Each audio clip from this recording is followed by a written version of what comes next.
마태복음의 중요한 장이 어디냐라면 27장, 28장이에요. 끝부분이 원래 중요하죠.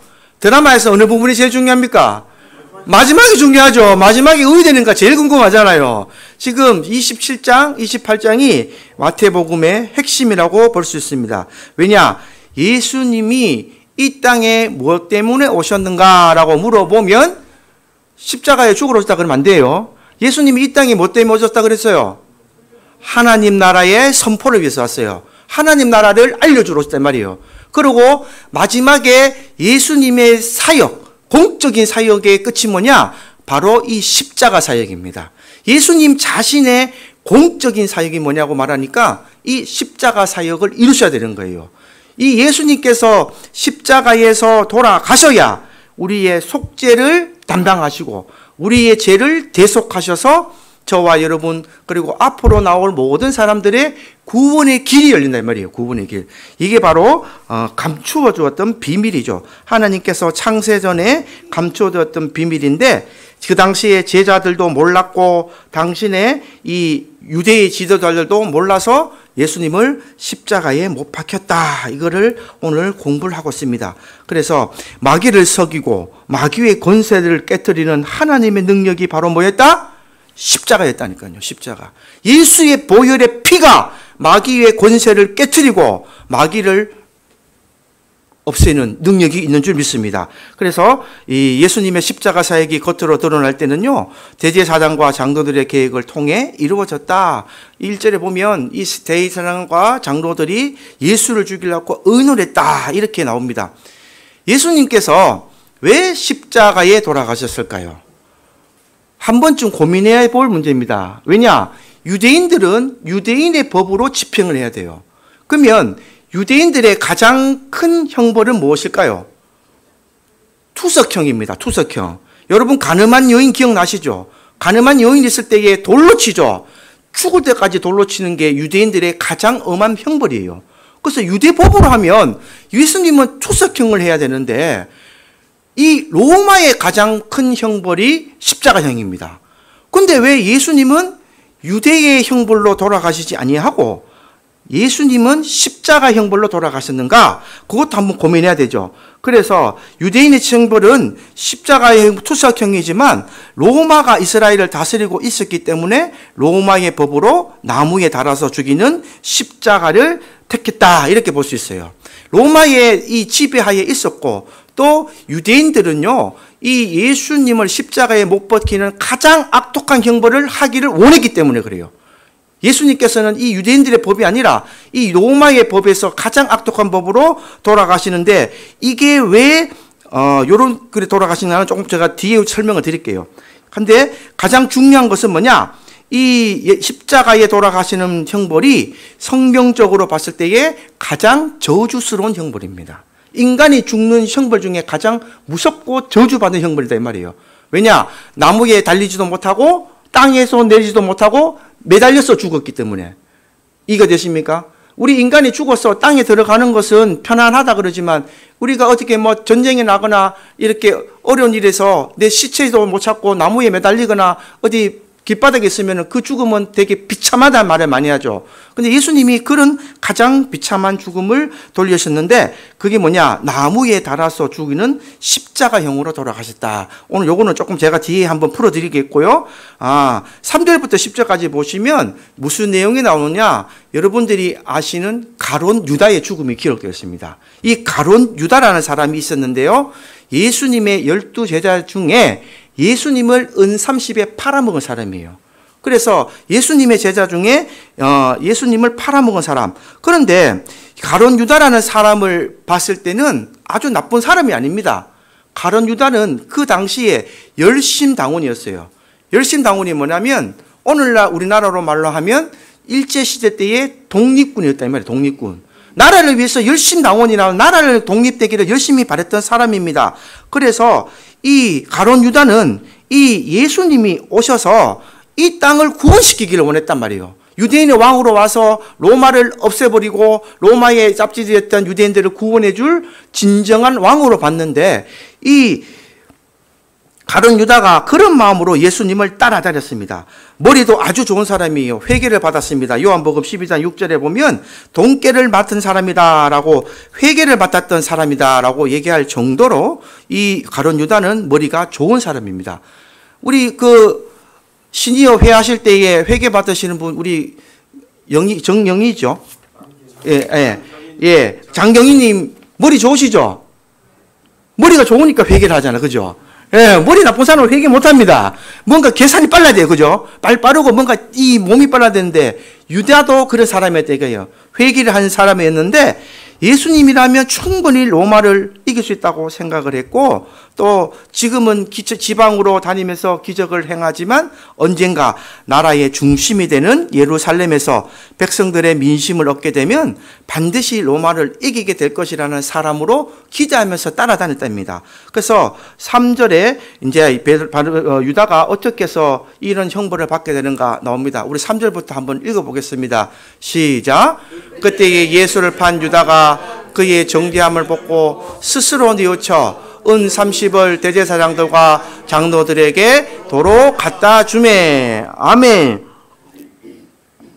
여러분, 이 유다가 왜 대제사장들과 이 장로들에게 돈을 도로 갖다 주었을까요? 어차피 팔았는데, 팔면은 자기 돈이잖아. 그죠? 자기가 먹으면 되는데 이거를 왜 갖다 주었느냐? 학자들이 연구를 하니까 이 사람은 이 돈이 중요한 게 아니었단 말이에요. 예수님이 이 사람을 넘겨도 예수님은 능히 이 몸에서 벗어나서 우리를 구원하신 메시아로 봤단 말이에요. 그렇게 해석을 합니다. 여러분은 안 믿기겠지만 이런 말도 했는 거예요. 그러니까 돈이 필요한 게 아니었어요. 이 사람이 돈이 필요했으면 돈을 자기고 가져갔는데, 이 돈이 내게는 필요 없다. 다시 예수님이 판 이 돈은 내게 필요 없다면서 다시 이 대제사장과 장군들에게 돌려주는 모습을 보입니다. 그래서 4절 한번 읽어보세요. 4절. 시작. 내가 무죄한 죄를 팔고 죄를 범하였도다 하니 그들이 이르되 이제 우리 상관이냐? 내가 당하라.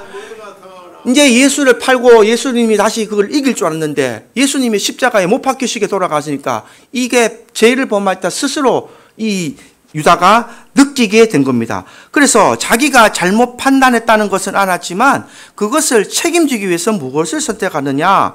자살을 선택하는 거예요. 자살을. 5절에 보시면 5절 한번 읽어보겠습니다. 시작. 유다가 오늘 성소에 던져놓고 물러가서 스스로 몽베어 죽은지라.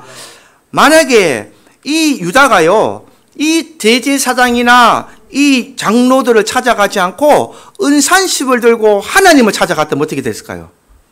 아마 그의 삶은 달라졌다고 생각합니다. 이 은산십을 듣고 하나님 앞에 엎드렸어야 돼요. 하나님, 제가 잘못했습니다. 내가 이 잘못된 예수를 팔아먹었던 이 죄를 용서해 달라고 만약에 했다면 유다는 어떻게 됐을까요? 많은 사람들이 말하지만 이 유다는요, 그 길을 선택 못하고 자기 스스로 자책하면서 스스로 목을 메어 죽었습니다. 스스로 목을 메어 죽었다는 것은 하나님을 제대로 알지 못했다 이 말이에요. 하나님을 알지 못하니까 자기 스스로 목숨을 끊고 이것을 해결하려고 하지만 저와 여러분들은 예수를 믿고 하나님을 알면 우리의 대언자이시고 우리의 구세주인 하나님께서 모든 것을 해결해 줄 줄 믿으시기 바랍니다. 저와 여러분들은 죄를 지을 수밖에 없어요. 죄를 짓고 사는 사람입니다. 그러나 우리의 죄를 대속해준 대속이 뭐가 있다고요? 예수의 피가 있다니까요. 예수의 피가. 그래서 하나님께 용서를 빌면 하나님이 다 용서를 해준다는 겁니다. 그러나 세상 사람들은 그 죄를 누가 해결하려고 그래요? 내가 해결하려고 그래요. 내가 해결하려고. 그리고 지금 며칠 전에도 보니까 그 사람이 40대 가장인데 고등학교 아이들 둘과 부인하고 3명하고 수면제를 먹이고 바다에 뛰들었어요. 차 몰고. 보셨습니까? 뉴스? 근데 쥐만 살아나왔어요.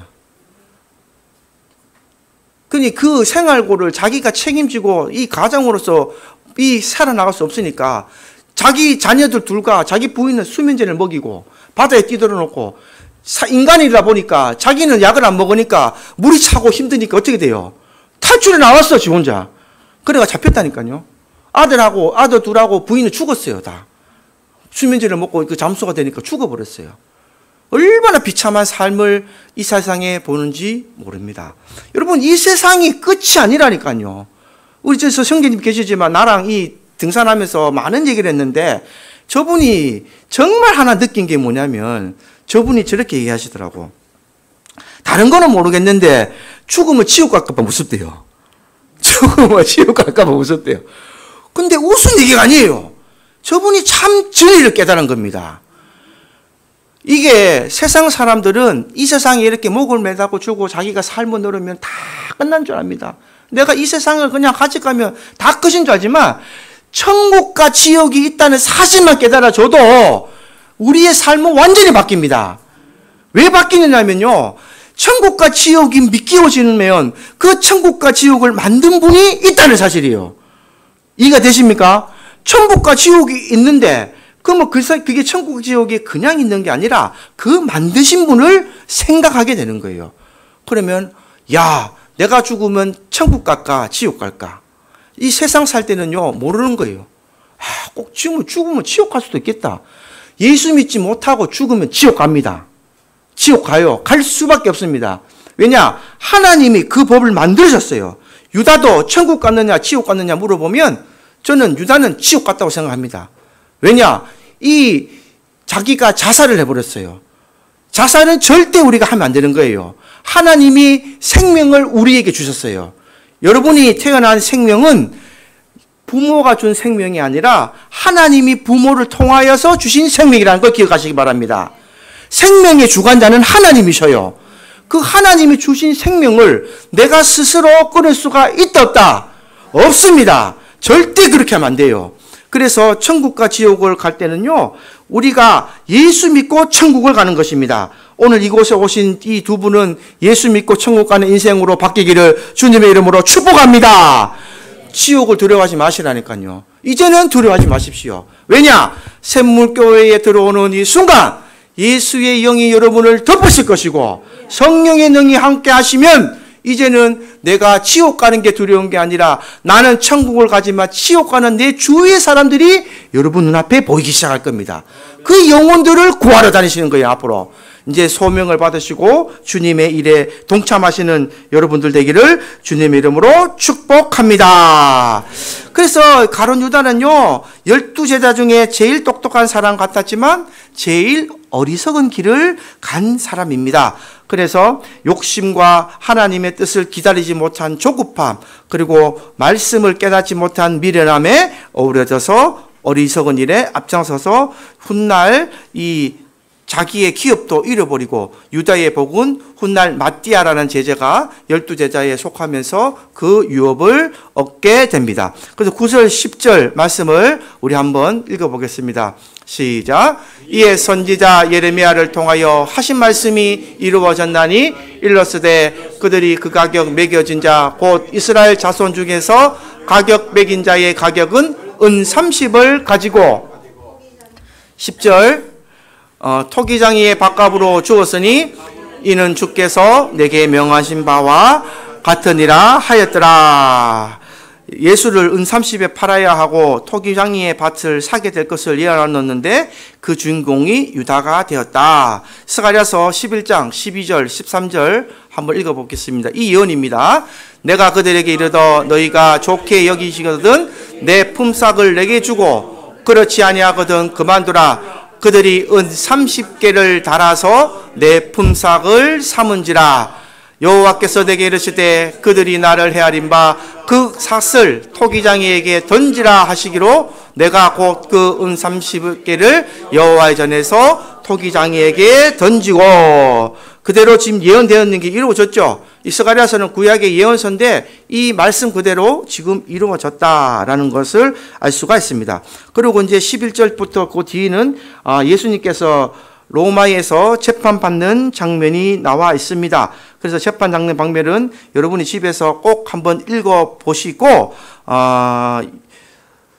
예수님이 원래는 십자가에 못 박혀 돌아가신 형벌이 아니고 이 강도가 예수님 앞에 예수님보다 이 십자가에 못 박혀 죽어야 되고 예수님은 살아나셔야 될 겁니다. 근데 유대인들이 어떻게 했는가? 그 부분만 우리가 한번 찾아보겠습니다. 요한복음 19장 12절 부분 한번 보겠습니다. 시작. 이러므로 빌라도가 예수를 놓으려고 힘썼으나 유대인들이 소리질러 이르되 이 사람을 놓으면 가이사의 충신이 아니니이다.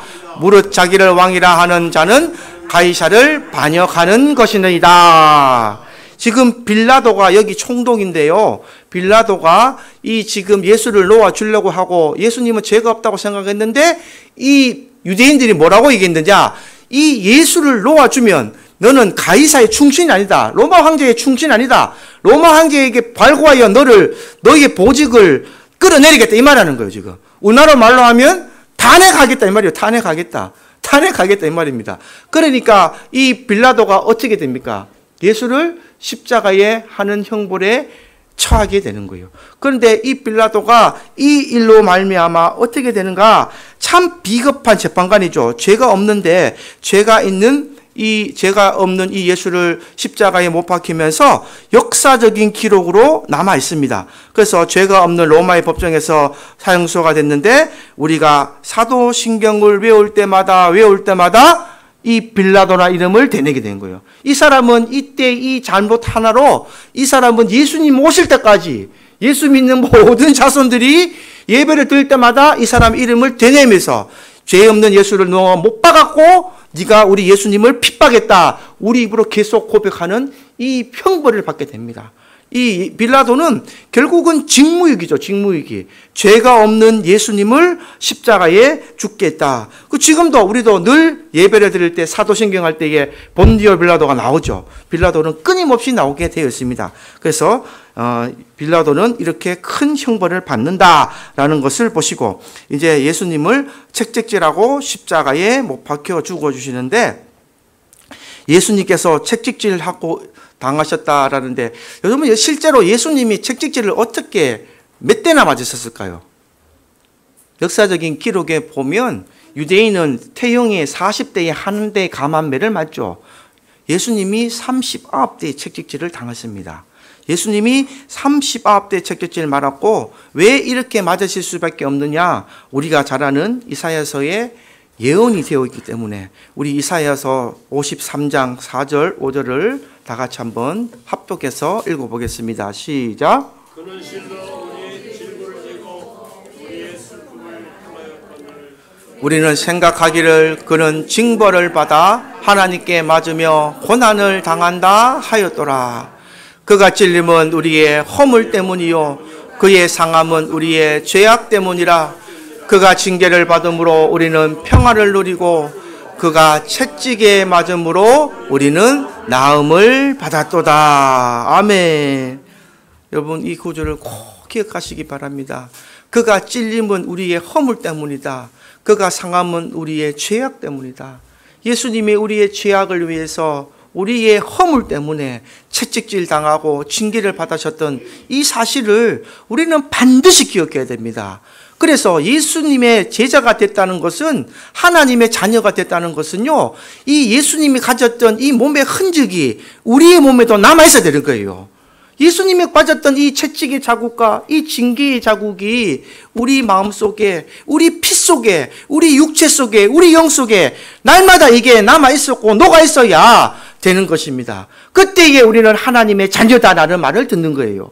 그냥 우리가 쉽게 생각하는 구원이 아니라 예수 그리스도의 십자가의 죽음으로 얻었던 이 구원을 헛되이 생각하지 마시고 구원의 기쁨을 누리시고 구원의 감격을 느끼셔서 그 예수 그리스도께서 우리에게 십자가 39대의 채찍질을 당하시고 가셨던 그 골고다 언덕길에 가셨던 그 고난을 생각하셔서 그 고난보다 우리가 못 견딜 고난이 어디가 있겠습니까? 그 채찍질보다 더 못 당할 우리의 힘이 뭐가 있겠어요? 그 39대 맞으면 사람 죽어버려요.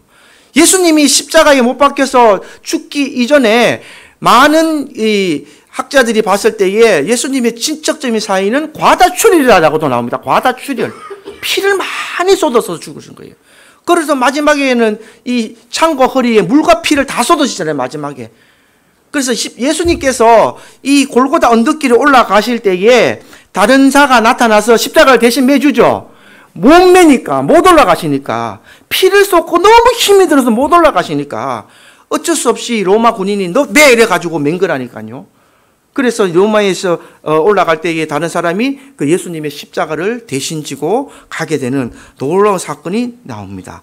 그래서 그가 징계를 받음으로 우리는 평화 살롬을 누리고 그가 채찍에 맞음으로 라파 회복되고 나음을 입었다. 그러나 이 철저하게 율법을 이루시는 하나님의 계획이었다. 제가 아까 저주받은 것에 대해서 설명드린다 그랬죠. 예수님께서 왜 십자가에 못 박혀 들어간 것이 저주받은 것인가? 이 신명기를 보면 나옵니다. 신명기 21장 23절 말씀 우리 다 같이 한번 합독해서 읽어보겠습니다. 시작. 그것을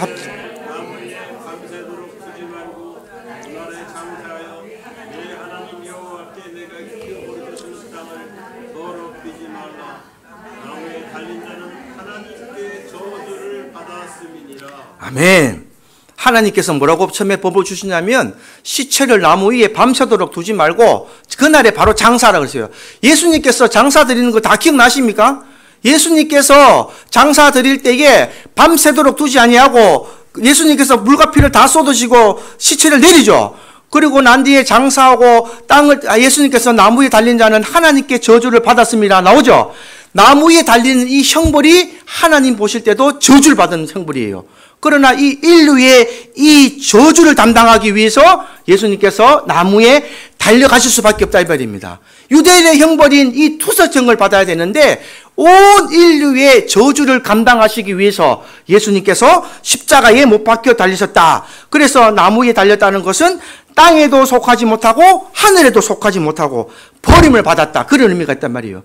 예수님께서 십자가에 못 박힌 형벌은요, 이 온 우리 인류의 저주를 감당하셨단 말이에요. 우리의 죄를 감당하셨다. 이런 뜻이 있습니다. 그래서 예수님께서 마지막에 죽으실 때에 오늘 말씀처럼 엘리 엘리 라마 사막다리 이 말씀하신다는 것은 어떻게 하느냐? 나의 하나님 어찌하여 나를 버리시나이까? 이 말씀도 시편에 기록이 되어 있어요. 시편 21편 1편 한번 읽어보겠습니다. 시작. 내 하나님이여 내 하나님이여 어찌 나를 버리셨나이까? 어찌 나를 멀리하여 돕지 아니하시오며 내 쉬는 소리를 듣지 아니하시나이까? 그리고 요한복음 19장 30절의 말씀에 다 이루었다 말씀하신 거 다 이루었다. 뭘 이루셨느냐? 말씀대로 예언된 것을 다 이루셨다 이 말이에요. 그 하나하나 살펴보면요, 하나님 말씀은 한 말도 헛되이 된 것이 없고 그대로 이루신 것을 볼 수가 있습니다. 그래서 예수님께서 이 죄의 값을 지불하는 이 사명을 다 이루셨다. 죄인이 죽으면 그 모든 죄는 다 소멸이 됩니다.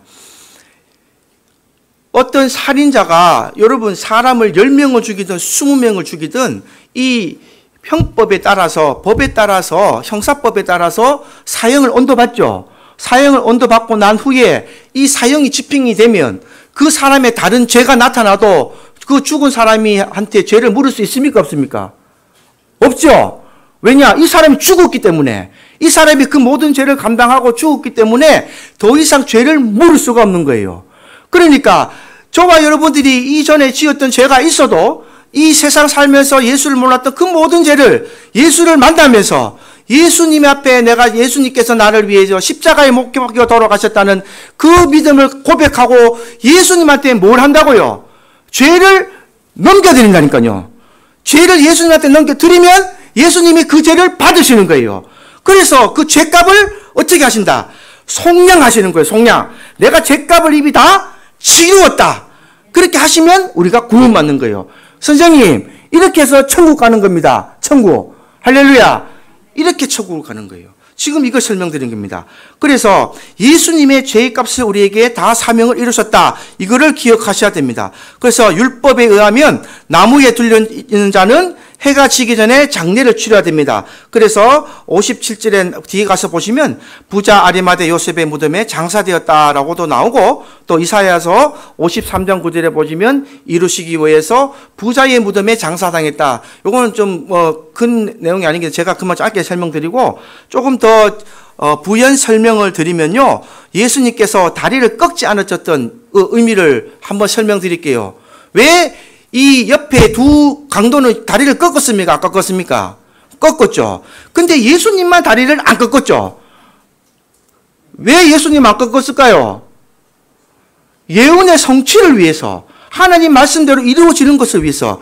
시체의 다리를 꺾는 이유는 시체가 만약에 살아나도 걸어나가지 못하게 다리의 뼈를 꺾습니다. 근데 예수님의 뼈는 꺾지 않아요. 왜 못 꺾느냐? 시편 34편 20절 우리 일단은 찾아보겠습니다.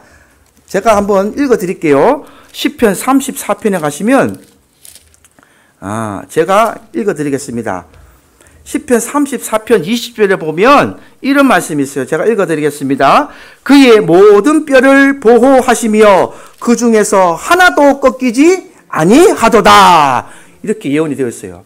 예수님의 뼈는 하나도 꺾이지 않도록 벌써 시편에서 다 예언이 되어 있습니다. 그러니까 여러분 이상하지 않습니까? 두 강도는 꺾었는데 예수님 안 꺾는 거예요. 그만큼 하나님이 말씀 그대로 다 이루어 가시는 것을 우리가 확인을 해야 되는 겁니다. 철저하게 예수님은 우리의 죄를 속하시기 위해서 온전히 말씀대로 순종하심으로 하나님의 뜻을 이루셨다. 그래서 겉으로 볼 때는 사람들에게 배신을 당하고 멸시를 받으며 비참하게 버림을 받는 죽음을 당하셨지만 이 죽음이 철저하게 하나님 말씀대로 기록되는 이 순종하는 그런 죽음이었다 이 말입니다. 할렐루야. 주님의 순종이 오늘날 저와 여러분의 순종이 되기를 주님의 이름으로 축복합니다. 예수님의 이 순종입니다. 그래서 이 십자가의 의미를 깨달았던 제자들이 그 깨달았던 것을 기록을 하죠. 고린도전서 1장에 보면 바울이 이 십자가의 도에 대해서 이렇게 얘기를 합니다. 우리 십자가의 도 다 같이 한번 합독해 보겠습니다. 시작.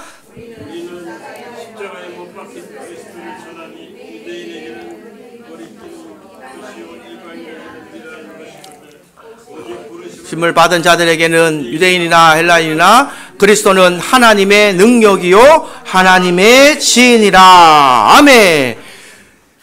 우리는 십자가의 도를 전한다 이 말이죠. 우리는 십자가에 못 박힌 그리스도를 전하니, 우리는 그냥 예수를 전하는 게 아니라 십자가에 못 박혀 들어가신 예수를 전해야 됩니다.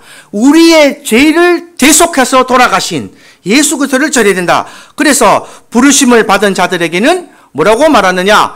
유대인이나 헬라인이나 그리스도는 하나님의 능력이요 하나님의 지혜니라. 할렐루야.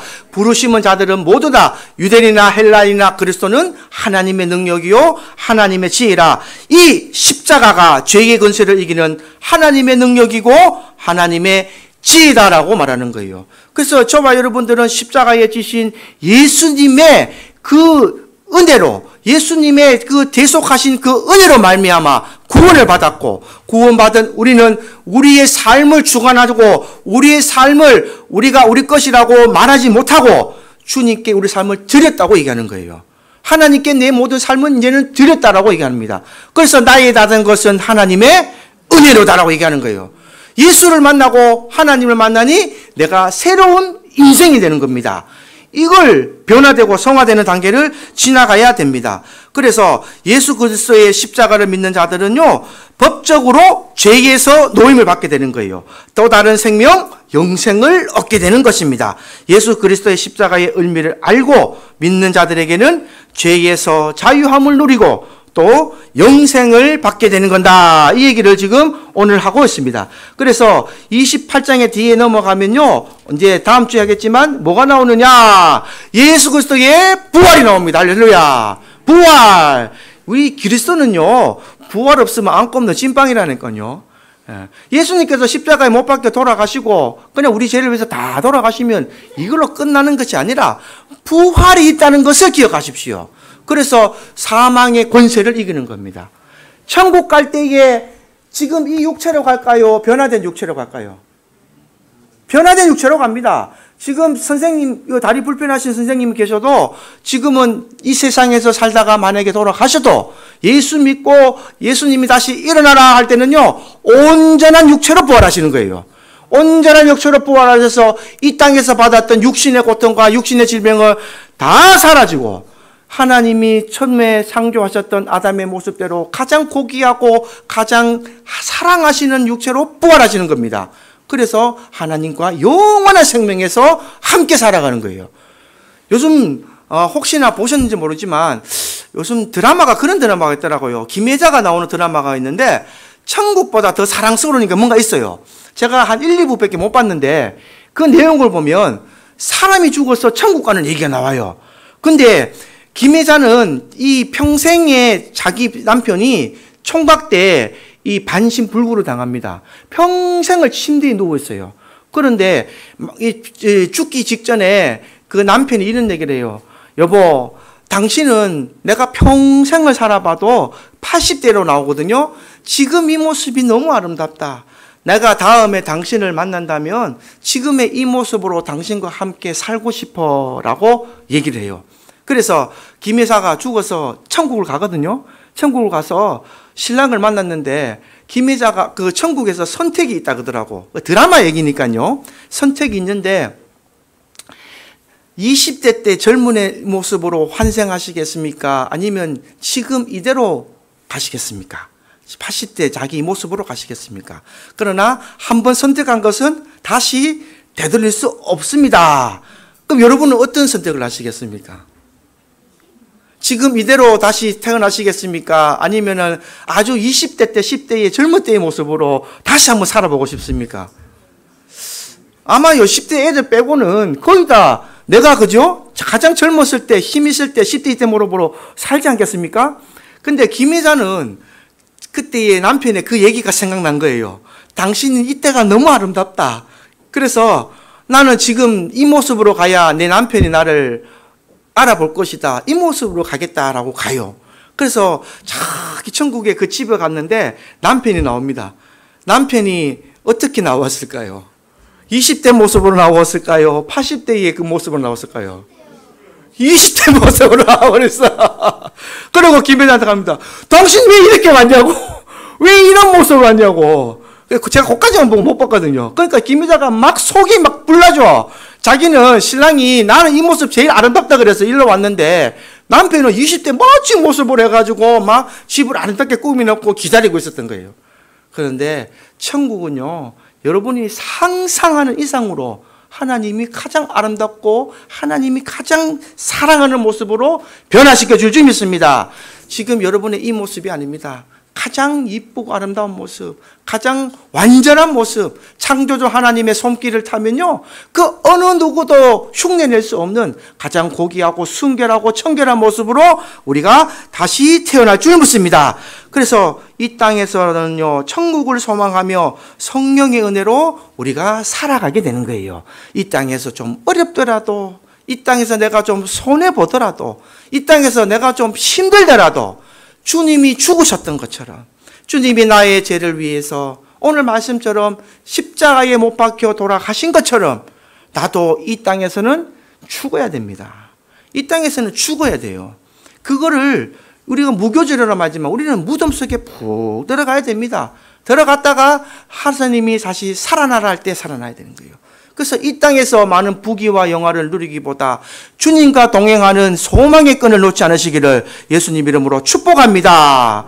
오늘 그래서 이 말씀을 잘 들으시고 엘리 라마 사박다니 나의 하나님이여 나의 하나님이여 어찌하여 나를 버리시나이까, 이런 고백이 아마 저와 여러분의 입에서 한 번은 나와야 되지 않나. 제가 그래서 오늘 제목으로 정했습니다.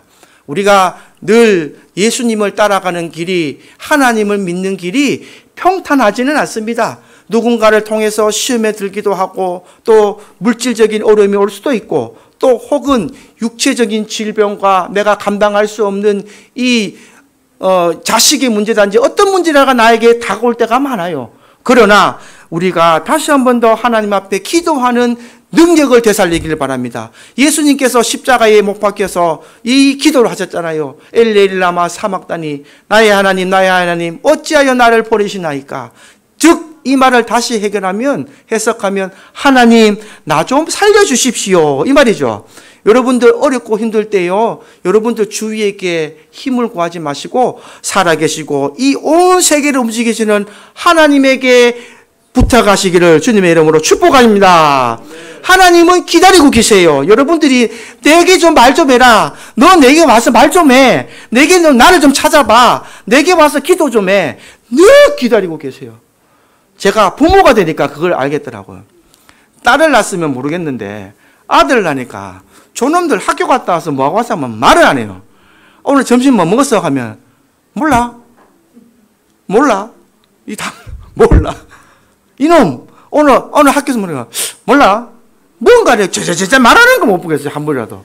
그러나 부모는 자녀가 궁금한 거예요. 오늘 하루 얘가 무엇을 먹고 어떻게 자랐고 어떤 삶을 살았는가 궁금하거든요. 영적인 우리 아버지가 저와 여러분의 삶이 아시지만 얼마나 우리의 고백을 듣고 싶으시겠습니까? 예수님이 하나님과 끝까지 이렇게 기도로서 사명을 감당하신 것처럼 오늘 말씀을 읽고 엘리엘라마 사막다니 이 고백이 오늘 저와 여러분이 고백이 돼서 이제는 하나님과 늘 호흡하시고 기도로 호흡하셔서 우리의 죄를 대속하신 예수 그리스도를 우리의 마음판에 새기고 살아가는 저와 여러분의 삶이 되시기를 주님의 이름으로 축복합니다. 찬송가